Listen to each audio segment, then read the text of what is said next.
Fashion और textile world से जुड़े सभी साथी, युवा एंटरप्रेन्योर्स, स्टूडेंट्स, हमारे बुनकर और हमारे कारीगर साथी, देवी और सज्जनों, आप सभी का भारत मंडपम में हो रहे भारत टैक्स में अभिनंदन।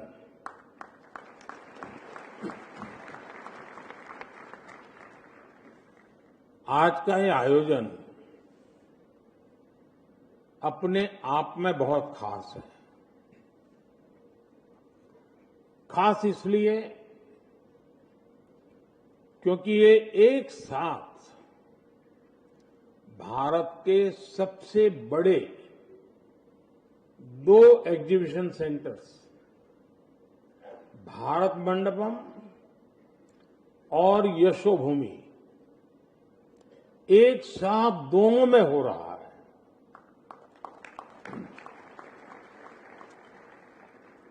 आज 3000 से ज्यादा एग्जीबिटर्स,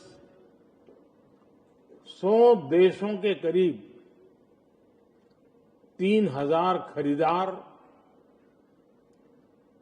40,000 से ट्रेड विजिटर्स एक साथ इस आयोजन से जुड़े हैं। ये आयोजन टेक्सटाइल इकोसिस्टम के सभी साथियों और पूरी वैल्यू चेन के लिए उन लोगों को एक साथ मिलने का प्लेटफॉर्म दे रहा है। साथियों, आज का यह आयोजन सिर्फ एक टेक्सटाइल एक्सपो भर नहीं है। इस आयोजन के एक सूत्र से कई चीजें जुड़ी हुई है। भारत टैक्स का ये सूत्र भारत के गौरवशाली इतिहास को आज की प्रतिभा से जोड़ रहा है। भारत टैक्स का ये सूत्र टेक्नोलॉजी को ट्रेडिशंस के संग पिरो रहा है। भारत टैक्स का ये सूत्र स्टाइल, सस्टेनेबिलिटी, स्केल और स्किल के साथ इन सबको एक साथ लाने का सूत्र है। जिस तरह एक लूम कई धागों को एक साथ जोड़ता है, उसी तरह ये आयोजन भारत और विश्व के धागों को भी एक साथ जोड़ रहा है।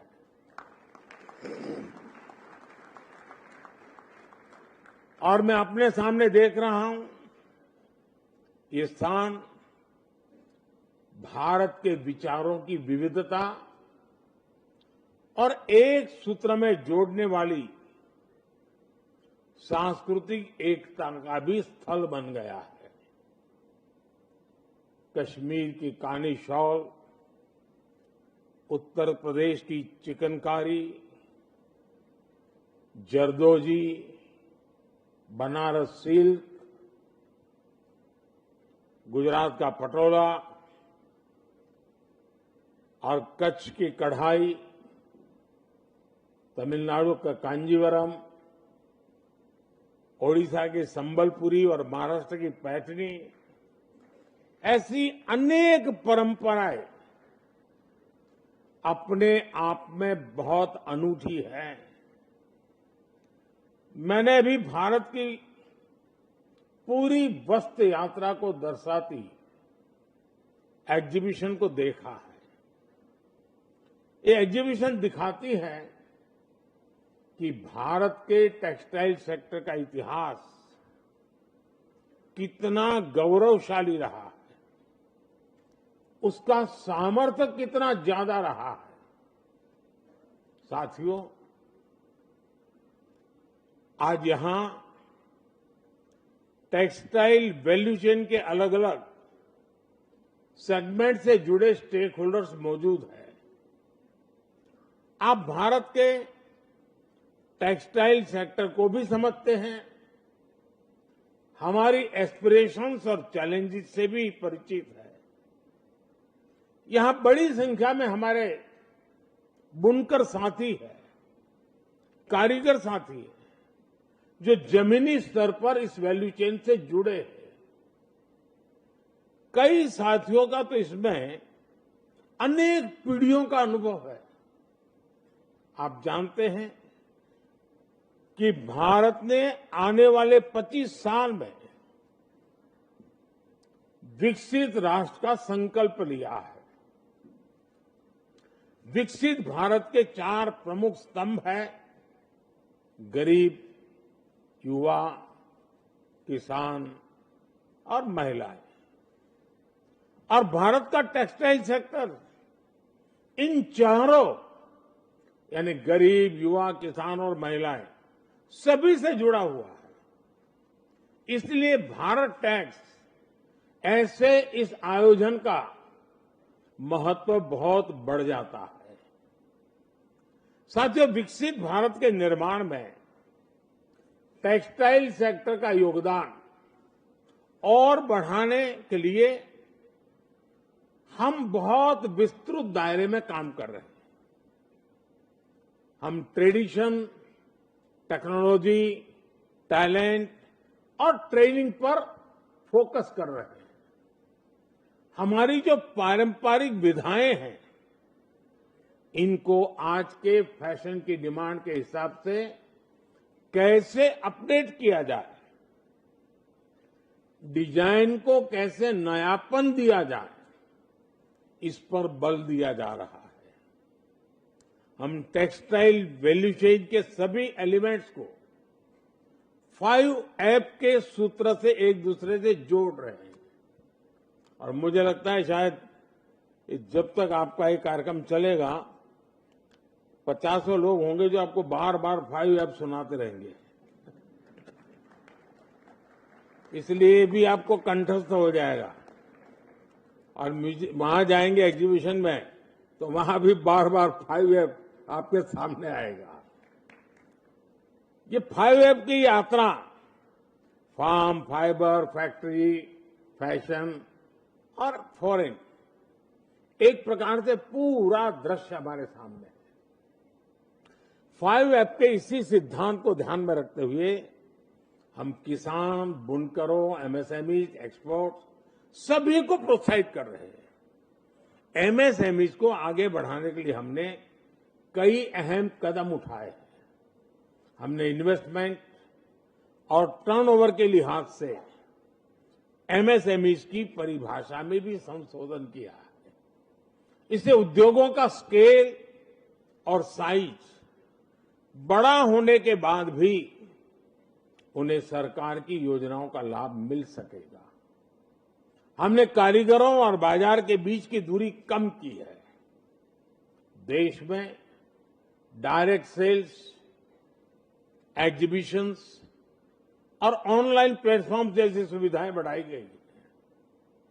साथियों, आने वाले समय में देश के अलग अलग राज्यों में 7 पीएम मित्र पार्क बनाए जा रहे हैं। ये योजना आप जैसे साथियों के लिए कितने बड़े अवसर लेके आने वाली है, इसकी कल्पना कर सकते हैं। कोशिश यही है कि वैल्यू चेन से जुड़ा पूरा इकोसिस्टम एक ही जगह पर तैयार हो, जहां एक मॉडर्न, इंटीग्रेटेड और वर्ल्ड क्लास इंफ्रास्ट्रक्चर को प्लग एंड प्ले फैसिलिटीज के साथ आपको उपलब्ध कराया जाए। इससे न सिर्फ स्केल ऑफ ऑपरेशन बढ़ेंगे, बल्कि लॉजिस्टिक उसका कॉस्ट भी कम हो जाएगा। साथियों, आप जानते हैं कि टेक्सटाइल और अपैरल सेक्टर देश में बड़ी संख्या में रोजगार देता है। इसमें फार्म से लेकर एमएसएमई और एक्सपोर्ट तक अनेक रोजगार बनते हैं। इस पूरे सेक्टर में रूरल इकोनॉमी से जुड़े लोगों और महिलाओं की भी बड़ी भागीदारी होती है। परिधान बनाने वाले हर 10 साथियों में से 7 महिलाएं हैं और हैंडलूम में तो इससे भी ज्यादा है। टेक्सटाइल के अलावा खादी ने भी हमारे भारत की महिलाओं को नई शक्ति दी है। मैं ये कह सकता हूं कि बीते 10 वर्षों में हमने जो भी प्रयास किए उसने खादी को विकास और रोजगार दोनों का साधन बनाया है। यानी खादी गांवों में लाखों रोजगार बना रही है। बीते 10 वर्षों में सरकार ने गरीब कल्याण की जो योजनाएं बनाई है, बीते 10 वर्षों में देश में जो इंफ्रास्ट्रक्चर डेवलपमेंट हुए हैं, इससे हमारे टेक्सटाइल सेक्टर को काफी लाभ मिला है। साथियों, आज भारत दुनिया में कॉटन, जूट और सिल्क के बड़े उत्पादकों में से एक बना है। लाखों किसान इस काम में जुटे हैं। सरकार आज लाखों कॉटन किसानों को सपोर्ट कर रही है। उनसे लाखों क्विंटल कॉटन खरीद रही है।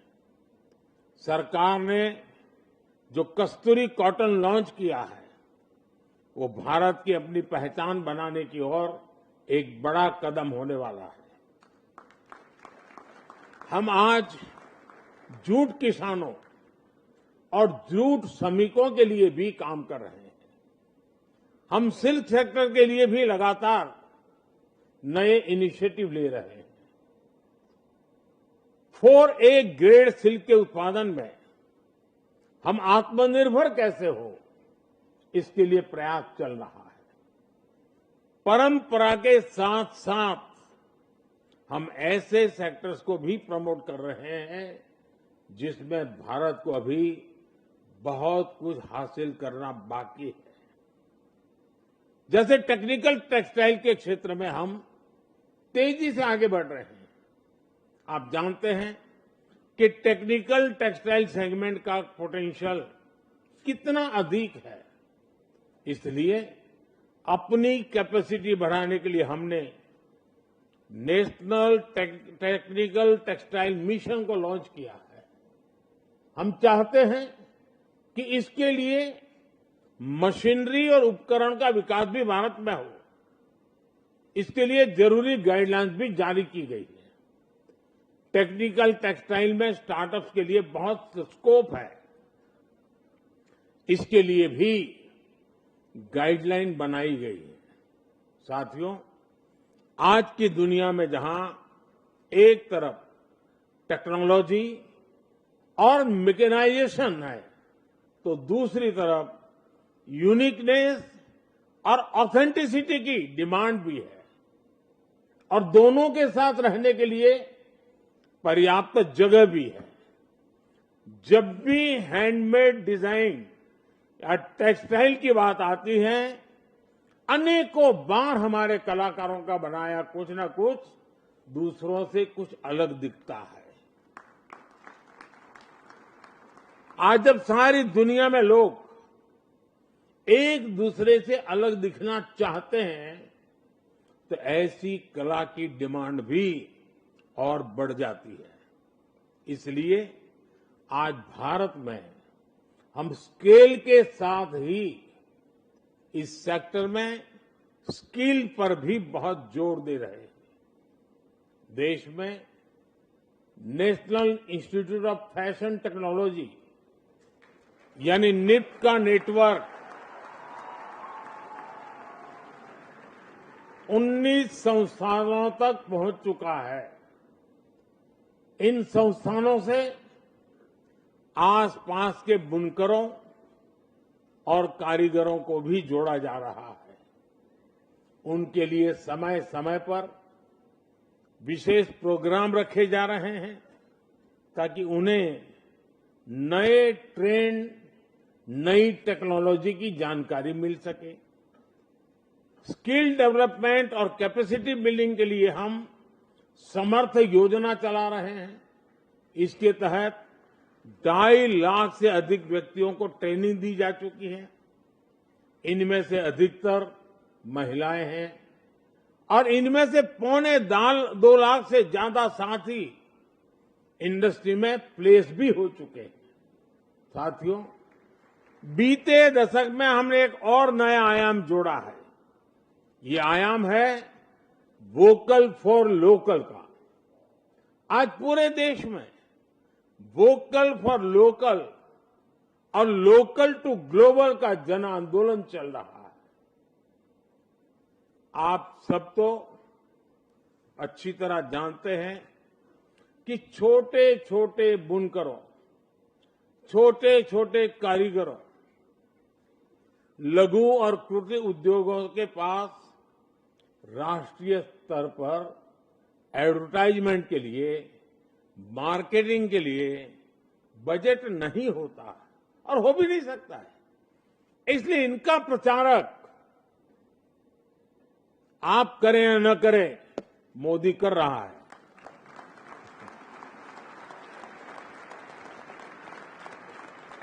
जिनकी गारंटी कोई नहीं लेता, उनकी गारंटी मोदी लेता है।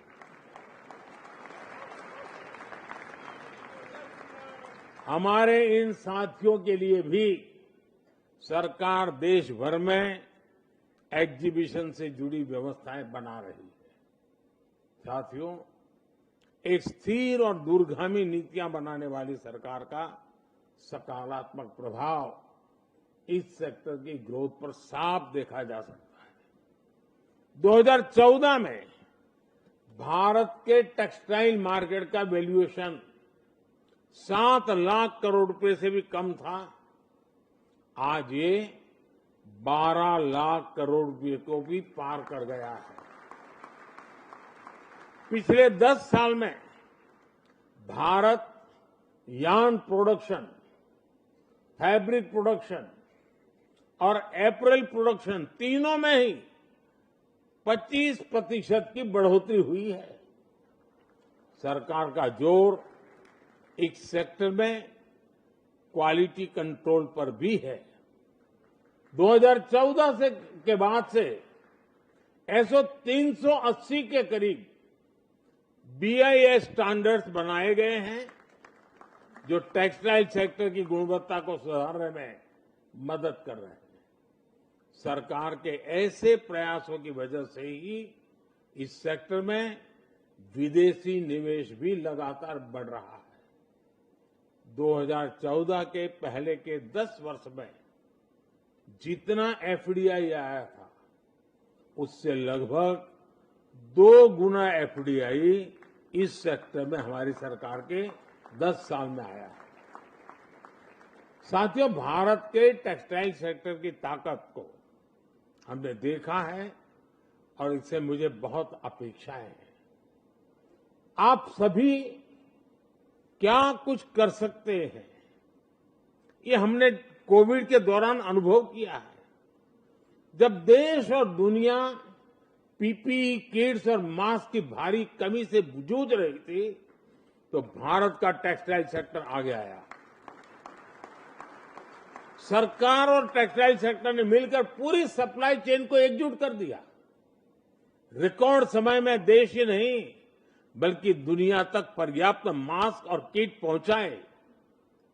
मुझे विश्वास है कि हम भारत को ग्लोबल एक्सपोर्ट हब बनाने के अपने लक्ष्य को जल्द से जल्द हासिल कर सकते हैं। आपको जो भी सहयोग चाहिए, सरकार आपकी पूरी मदद करेगी। इसमें तो ताली बजनी चाहिए ना भाई।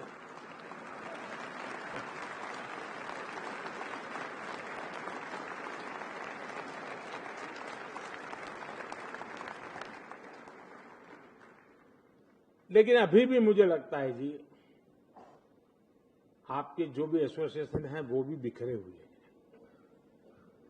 उनको भी एक पूरी तरह एक जोड़ करके कैसे बनाया जा सके। वरना क्या होता है, एक सेक्टर का लोग आता है, वो अपनी मुसीबत बता करके रोना रो करके सरकार के कुल लेके भाग जाता है। फिर दूसरा आता है, वो उससे बिल्कुल कॉन्ट्राडिक्टरी होता है, वो कहता है ये चाहिए। तो इतने कॉन्फ्लिक्ट वाली चीजें आप लोगों की तरफ से आती है, तो एक को मदद करती है तो दूसरे को घाटे में डाल देती है। अगर आप सब मिलकर के कुछ चीजें लेकर के आते हैं तो चीजों को कॉम्प्रिहेंसिव वे में आगे बढ़ाया जा सकता है, और मैं चाहता हूं कि आपने इस पर सोचना चाहिए। दूसरा, दुनिया में जो बदलाव आ रहे हैं, हम उन बदलावों में सदियों से आगे हैं। जैसे पूरा विश्व holistic health care, holistic lifestyle, वो खाने में भी बैक टू बेसिक पर जा रहा है, वो रहन सहन में बैक टू बेसिक पर जा रहा है, और इसलिए वो कपड़ों में भी बैक टू बेसिक की तरफ जा रहा है। वो 50 बार सोचता है कि मैं जो कपड़े पहनूंगा उस पर किस केमिकल वाला कलर है, उसको टेंशन दे देता है। वो चाहता है क्या नेचुरल कलर का बना हुआ कपड़ा मिल सकता है क्या। उसको लगता है नेचुरल कलर में बनाया गया कपास और उसमें से बना हुआ धागा, कोई भी प्रकार का कलर न लगाए हुए मुझे मिल सकता है क्या। यानी दुनिया बहुत अलग मार्केट है, अलग मांग है। हम क्या करते हैं कि भारत स्वयं में इतना बड़ा मार्केट है, भले ही लोग कपड़ों की साइज छोटी मोटी करते रहते हो, लेकिन फिर भी मार्केट तो बड़ा है ही है, 2-3 इंच कम हो जाएगा।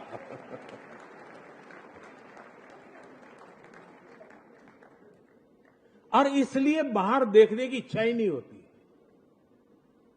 ये साइकी जो है ना, भारत में इतना बड़ा मार्केट है, मुझे क्या जरूरत है, मेहरबानी करके आज के इस एग्जीबिशन के बाद उससे बाहर निकलिए। क्या आप में से किसी ने स्टडी किया है अफ्रीकन मार्केट में किस प्रकार का कपड़ा चाहिए, किस प्रकार का कलर कॉम्बिनेशन चाहिए, किस प्रकार का साइज चाहिए? हम नहीं करते। वहां से किसी ने मंगवाया, ऑर्डर दे दिया, कर दिया, अलग बात है। मुझे याद है अफ्रीका के लोगों को जो कपड़े पहनते हैं तो थोड़ी चौड़ाई कपड़े की ज्यादा चाहिए। हमारे यहां जो चौड़ाई होती है वो हमारे लोगों के साइज पे होती है, तो हमारा तो कुर्ता बन जाएगा, लेकिन उनका नहीं बनता है। तो हमारे सुरेंद्रनगर के एक व्यक्ति ने उस पर कोशिश की और उसने, वो हाथ से बनाता था, कपड़ा बुनकर था, उसने अपना साइज बढ़ा दिया और बड़ी बीथ वाली उसने कपड़ा बनाना शुरू किया। और उस पर पेंटिंग भी उन लोगों को जैसे रंग भांति भांति के कलर चाहिए थे उसने किया। आपको हैरान होगा, अफ्रीका के मार्केट में उसका कपड़ा बहुत पसंद, क्योंकि बीच में सिलाई की जरूरत नहीं थी, एक जगह पर सिर्फ सिलाई कर दी, उसके कपड़े बन जाते थे। अब ये थोड़ी रिसर्च करें। मैं अभी एक एग्जीबिशन देख रहा था, मैंने कहा दुनिया में पूरे यूरोप में जिप्सी समाज बिखरा हुआ है। आप अगर जिप्सी के लोग जो कपड़े पहनते हैं उसको बारीकी से देखेंगे तो हमारे यहां नेचुरल कोर्स में जो पहाड़ों में पहने जाने वाले कपड़े हैं या हमारे यहां राजस्थान के, गुजरात के सीमावर्ती इलाकों में करीब करीब उससे मिलते जुलते हैं। उनकी कलर की चॉइस भी वैसे ही है। क्या कभी किसी ने कोशिश करके जिप्सी लोगों की रिक्वायरमेंट के अनुसार कपड़े बना करके बहुत बड़े मार्केट को कैप्चर करने के लिए सोचा है क्या? ये मैं बिना रॉयल्टी एडवाइस दे रहा हूं।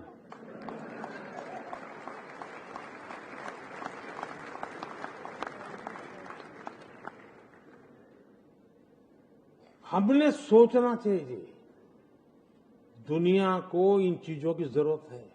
क्या हमारे यहां अब मैंने देखा कि इसमें केमिकल वाले नहीं है इस पूरे एग्जीबिशन में। मुझे बताइए, कोई भी कपड़ा केमिकल वालों की मदद के बिना बाजार में काम आएगा क्या? लेकिन आपकी सप्लाई चेन में केमिकल वाला नहीं है। अच्छा होता वो भी होता, और कंपटीशन हो कि नेचुरल कलर कौन प्रोवाइड करता है, वेजिटेबल से बने हुए कलर कौन प्रोवाइड करता है, और हम दुनिया को उसका मार्केट कर। हमारी खादी में दुनिया में जाने की ताकत पड़ी है जी। लेकिन हम आजादी के आंदोलन या नेताजी लोगों के चुनाव का ड्रेस कोड वहीं तक सीमित कर दिया खादी को। मुझे याद है 2003 में मैंने एक बहुत बड़ा पराक्रम किया था। पराक्रम में कह रहा हूं कि मैं जिस लोगों के बीच में रहा हूं और जिस बैकग्राउंड में जिया हूं, इसको पराक्रमी कहा जाए। 2003 में पोरबंदर में 2 अक्टूबर को मैंने फैशन शो किया। अब हमारे देश में आज भी कहीं फैशन शो करो तो 400 लोग तो झंडा लेकर के विरोध करने के लिए आ जाते हैं। 2003 में क्या हाल हो गया आप कल्पना कर सकते हैं। और मैंने गुजरात के इंस्टीट्यूट ऑफ एनआईडी के जो लड़के थे उनको थोड़ा समझाया। मैंने कहा मुझे 2 अक्टूबर को ये खादी जो नेताओं का कपड़ा है ना उसमें से बाहर निकालना है। ये सामान्य जनता के कपड़ों में मुझे बदलाव लाना है। थोड़ी मेहनत की और मैंने गांधीयन विनोबा जी के साथ काम करने वाले सारे गांधीयन लोगों को बुलाया। मैंने कहा बैठो यहाँ देखो। और वैष्णव भजन तो तेने रे कहिए वो गीत चलता था, वो पर फैशन शो चलता था और सारे यंग बच्चे आधुनिक खादी के वस्त्र पहन करके आए।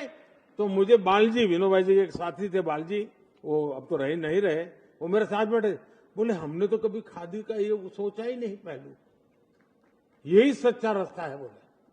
और आप देखिए नए नए प्रयोगों का परिणाम क्या है कि खादिया कहां पहुंच गया है। ये अभी तक ग्लोबल तो बना नहीं है, अभी तो हमारे देश में गाड़ी चल रही है। ऐसे बहुत सी चीजें हैं साथियों जिस पर हमने सोचना चाहिए। दूसरा, क्या भारत जैसे देश में जो टेक्सटाइल के इतिहास में दुनिया में उसके फुटप्रिंट बहुत ताकतवर है। ढाका की मलमल की हम चर्चा करते थे जी, अंगूठे से पूरा थान निकल जाता था, ऐसा समझाते थे।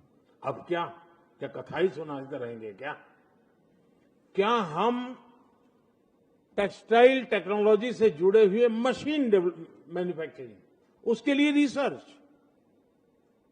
हमारे आईआईटी के स्टूडेंट्स, हमारे इंजीनियरिंग के स्टूडेंट, इवन कभी अनुभवी लोग बहुत सी चीजें करते हैं। आपके सामने डायमंड इंडस्ट्री का उदाहरण है। डायमंड क्षेत्र के लोगों ने जो जो मशीन रिक्वायरमेंट थी उसकी सारी चीजें यहां डेवलप की है। और डायमंड इंडस्ट्री का काम, कटिंग एंड पॉलिशिंग के काम में भारत में बनी हुई मशीन काम में आने लगी है। क्या टेक्सटाइल के क्षेत्र में हम उस प्रकार से मिशन मोड में और एक आपका एसोसिएशन बड़ी कंपटीशन करें कि जो नया मशीन, सरल मशीन, कम बिजली उपयोग करने वाला, ज्यादा प्रोडक्शन करने वाला, वैरायटी ऑफ चीजें बनाने वाला मशीन लेके आएगा, उसको इतना बड़ा इनाम देंगे। क्या नहीं कर सकते क्या आप लोग? पूरी तरह नए सिरे से सोचो दोस्तों। आज हम सोचे कि दुनिया में हमारे मार्केट के लिए उनके चॉइस का हम पूरा सर्वे करें, स्टडी करें, रिपोर्ट जारी करें। भाई अफ्रीकन देशों में इस प्रकार के टेक्सटाइल की जरूरत है, यूरोपियन कंट्रीज को इस प्रकार के टेक्सटाइल की जरूरत है, जो लोग हेल्थ कॉन्शियस है उनको इस प्रकार की जरूरत है। हम क्यों न बनाए? क्या दुनिया में मेडिकल प्रोफेशन से जुड़े हुए लोगों को हॉस्पिटल, ऑपरेशन थिएटर वगैरह में जो कपड़े पहनने होते, बहुत बड़ी, यानी एक बार उपयोग करो फेंक देना होता है, यानी उसका मार्केट बहुत बड़ा है। क्या कभी दुनिया को हमने एक ब्रांड बनाई कि भारत से बनी हुई ये चीज एश्योर्ड है कि आप हॉस्पिटल में कितना ही बड़ा ऑपरेशन करना है, ये पहन के जाइए, पेशेंट को कभी कोई तकलीफ नहीं होगी। क्या हम इतना ब्रांड बना सकते हैं? यानी ग्लोबली सोचिए साथियों। भारत का ये इतना बड़ा क्षेत्र है और भारत के करोड़ों लोगों का रोजगार इससे जुड़ा हुआ है। हम कृपा करके दुनिया से आई हुई फैशन को फॉलो न करें, हम दुनिया को फैशन में भी लीड करें। और हम फैशन की दुनिया में पुराने लोग हैं, नए लोग नहीं हैं जी। आप कभी कोणार्क के सूर्य मंदिर जाएंगे, सैकड़ों साल पहले उस कोणार्क के सूर्य मंदिर की जो मूर्तियां हैं, उन मूर्तियों ने जो कपड़े पहने हैं, आज के मॉडर्न युग में भी जो बहुत मॉडर्न कपड़े लगते हैं, वो सैकड़ों साल पहले पत्थर पर उकेरे गए हैं। आप जो हमारी बहनें पर्स लेकर के घूमती है ना, लगता है बहुत बड़ी फैशनेबल है। सैकड़ों साल पहले कोणार्क के पत्थरों की मूर्तियों में वो आपको दिखाई देगा। हमारे यहां अलग अलग इलाके की पगड़ी क्यों आई होगी भाई? हमारे यहां कभी कोई महिला वस्त्र पहनते समय अपने पैर का 1 सेंटीमीटर भी हिस्सा कोई देख ले पसंद नहीं करती थी। उसी देश में कुछ लोगों का कारोबार ऐसा होता था कि उनको जमीन से 6-8 इंच नीचे कपड़े पहनना जरूरी था, तो उनके लिए वो फैशन चलती थी हमारे देश में। जो पशुपालन का काम करता था, उनके कपड़े देख लीजिए। मतलब भारत में प्रोफेशन के अनुकूल कपड़े, उस पर सैकड़ों सालों से काम हुआ है। अगर रेगिस्तान में है तो उसके जूते कैसे होंगे? शहरी जीवन है तो जूते कैसे होंगे? खेत में काम करने वाला है तो जूते कैसे होंगे? पहाड़ में काम करने वाला होगा तो जूते कैसे होंगे? आपको सैकड़ों साल पुरानी डिजाइन आज भी इस देश में उपलब्ध है। लेकिन हम हमारे इतने बड़े क्षेत्र पर जितनी बारीकाई से सोचना चाहिए, हम नहीं सोच रहे हैं। और साथियों, ये काम सरकार को कतई नहीं करना चाहिए, वरना गुड़ का गोबर करने में हम लोग एक्सपर्ट है।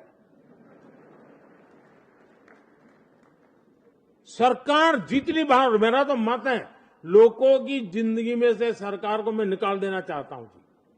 खास करके मध्यम वर्ग परिवार की जिंदगी में सरकार टांग अड़ाए, मुझे मंजूरी नहीं है। आरे दिन हर कदम पे सरकार, क्या जरूरत है? हम ऐसे समाज की रचना करें जहां सरकार की दखल कम से कम हो। हां, गरीब को जरूरत है, खड़े रहना चाहिए, उसको पढ़ाना है पढ़ाना चाहिए, उसको अस्पताल की जरूरत है देना चाहिए।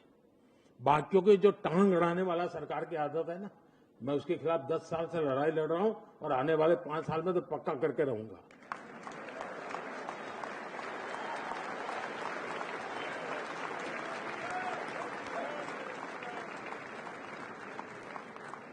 मैं चुनाव की बात नहीं कर रहा हूं भाई।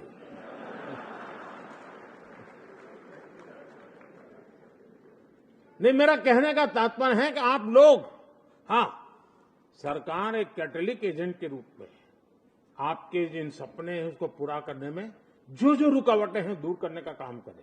उसके लिए हम बैठे हैं, हम करेंगे। लेकिन मैं आपको निमंत्रण देता हूं जी, बहुत हिम्मत के साथ आइए, नए विजन के साथ आइए, पूरी दुनिया को ध्यान में रख करके आइए। हिंदुस्तान में माल बिक रहा है, पहले 100 करोड़ का बेचा, इस बार 200 करोड़ का बिका। ये इस चक्कर में मत पड़िए जी। पहले एक्सपोर्ट कितना होता था, अब एक्सपोर्ट कितना हो रहा है। पहले 100 देश में जाता था, अब 150 देश में कैसे जा रहा है। पहले दुनिया के 200 शहर में जाता था, अब दुनिया के 500 शहर में कैसे जा रहा है।